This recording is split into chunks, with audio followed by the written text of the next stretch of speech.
வரக்கூடிய கிருபை நமக்கு கொடுப்பதற்காக நடிச்சிருக்கு. அடுத்து வெடிகுண்டுகள், சாதாரண மனிதன் கூட வெடிகுண்டு உண்டாக்கி உருவாக்க போற. அடுத்து பிளைட் ஆக்சிடென்ட், ட்ரெயின் ஆக்சிடென்ட், கூட்டமாய் பயங்கரமாய் குத்தாய் அந்த ஒரு பட்டயம் உருவாகும். அந்த பட்டயத்துக்கு தப்பி மீந்தவர்களாய் உங்களையும் என்னை வைக்கிற சகரியா 8:13 மட்டும் வாசிங்களேன் வேகமா. சகரியா 8:13 எடுத்தவங்க வாசிங்கப்பா. சகரியா 8:13. நியூ இயருக்கு நிறைய பேர் ஓடி போயிருவீங்க. இருந்தாலும் தேவாவும் சம்பவிப்பது என்னவென்றால், யூதா வம்சத்தாரே, இஸ்ரவேல் வம்சத்தாரே,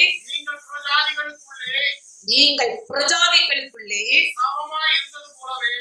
எவ்வளவு காலம் இனிமேல் சாபமா இருக்க மாட்டோம்னு சொல்லுங்க. சாபமா இருந்தது போல ஆசீர்வாதமாய் இருக்கும்படி நான் உங்களை ரட்சிப்பேன். பயப்படாதீங்கள். உங்கள் கைகள்